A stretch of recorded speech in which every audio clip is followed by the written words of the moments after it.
আসসালামু আলাইকুম ওরহমতুল্লাহি ওবারাকাতুহ। আজ আমরা অত্যন্ত গুরুত্বপূর্ণ একটা হাদিস আপনাদের সামনে পেশ করতে চাই। কিছু জানতে হবে ইউটিউব চ্যানেলে, যারা এখনও সাবস্ক্রাইব করেন নাই, এই হাদিসগুলো শোনার একান্ত জরুরিভাবে, এজন্য সাবস্ক্রাইব করে নেবেন। পরবর্তী ভিডিওগুলো আপনাদের খুব সহজেই শুনতে পাবেন বলে আশা করি ইনশাআল্লাহ। বর্তমান সমসাময়িক যে অবস্থা চলছে, এ বিষয়ে রাসূল সাল্লাল্লাহু আলাইহি ওয়াসাল্লাম কী বলেছেন, আসুন আমরা হাদিসের দিকে। রাসূল সাল্লাল্লাহু আলাইহি ওয়াসাল্লাম যে 5টি পরীক্ষার বিষয়ে আশঙ্কা করেছিলেন, আসুন সেদিকে।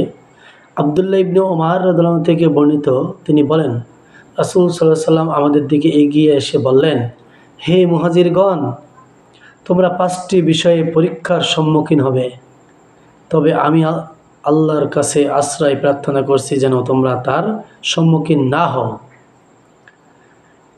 5টির প্রথম নাম্বারটা হচ্ছে, যখন কোনো জাতির মধ্যে প্রকাশ্যে অশ্লীলতা ছড়িয়ে পড়ে, তখন সেখানে মহামারী আকারে প্লেগ রোগের প্রাদুর্ভাব হয়। তাছাড়া এমন সব ব্যাধির উদ্ভব হয় যা ইতিপূর্বে কখনো দেখা যায়নি। নম্বর 2, যখন কোনো জাতি ওজন ও পরিমাপে কম দেয়, কারচুপি করে, তখন তাদের উপর নেমে আসে দুর্ভিক্ষ, কঠিন বিপদ, বালা মুসিবত।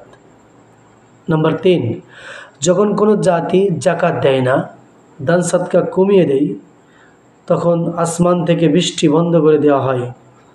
যদি ভূপৃষ্ঠে চতুষ্পাদ জন্তু ও নির্বাক প্রাণী না থাকতো, তাহলে আর কখনোই বৃষ্টিপাতই হতো না।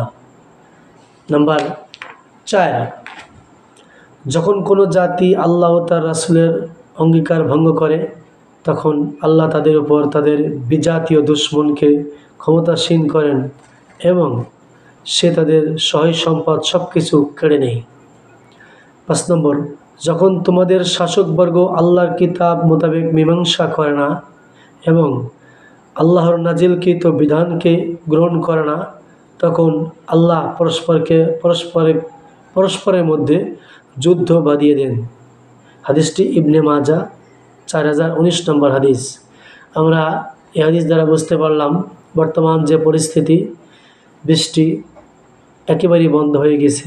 আল্লাহ রাসূলের এই হাদিস মোতাবেক আমাদের পাপ, আমাদের কর্মের ফসল আমরা ভোগ করছি। মহান রব্বুল আলামিন আমাদেরকে এর থেকে বেঁচে থাকা তৌফিক দান করুন। সকলে বলি আল্লাহুম্মা আমিন। আসসালামু আলাইকুম ওয়া রাহমাতুল্লাহি ওয়া বারাকাতুহু।